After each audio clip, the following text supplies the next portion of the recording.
When you have common information in two sentences, you can replace one of the common information with relative pronouns and combine the two sentences. In this case, you call this part of the combined sentence a relative clause.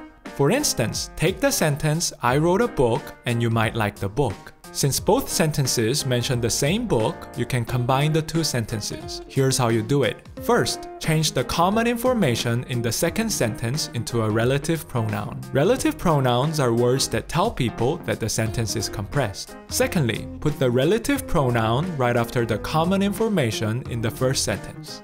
Lastly, move the rest of the second sentence right after the relative pronoun and you're done.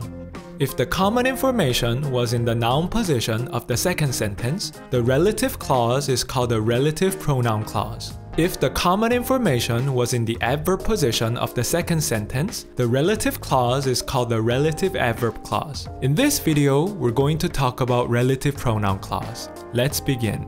Relative pronoun clauses have many possible sentence structures depending on where the common information is located. In the first sentence, nouns can appear in the subject, direct object, indirect object, complement, and modifier's position. In the second sentence, nouns can appear in the same position except that of the complement.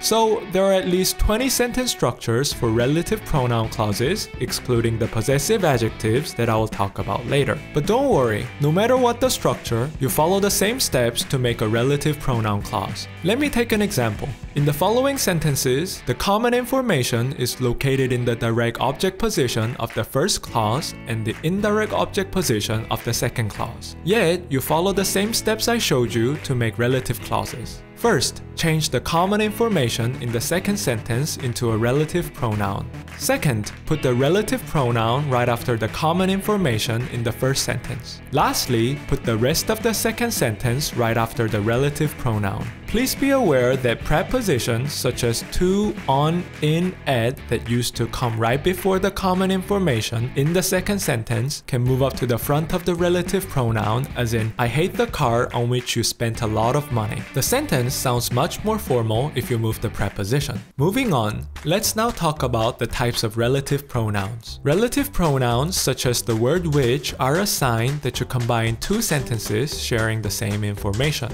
If the common information is a noun talking about humans, use who as in I know the man who owns the restaurant. Next, if the common information is a human noun located in the object position of the second sentence as the following, you can switch who into whom as in I hate the man whom you love. This sounds much more formal than who. Next, if the common information is not a noun but a possessive adjective in the second sentence as the following, use whose as in I love the dog whose eyes are shiny. Use whose for both human and inhuman possessive adjectives such as Tom's, computers, and so on. Next, if the common information is a noun talking about objects, use which as in I know the restaurant which my father owns. Use which whether it was in the subject or object position of the second sentence. Next, you can use that for both human and inhuman nouns regardless of their original position in the second sentence. For instance, I love the man that owns the restaurant and I love the team that won the championship. Lastly, when you aren't so sure about how to call the common information, use the word what and get rid of the common information in the first sentence. Here's what I mean. In the following sentences, the speaker wants to combine the two sentences but doesn't know the name of the machine. In this case, put what in the blank, move the blank in the second sentence right after the blank in the first sentence, delete one of the whats, and move the rest of the second sentence after the word what. Alright, now comes the last part of this lesson. Let me tell you 3 technical things that make relative pronouns confusing. The first thing is that if the common information noun was originally located in the object position of the second sentence, you can take out the relative pronoun during compression. For instance, take these 2 sentences. The common information, the cat, is in the object position of the second sentence. Originally, the compressed sentence would look like this. But you can take out the relative pronoun which and the sentence will still be correct.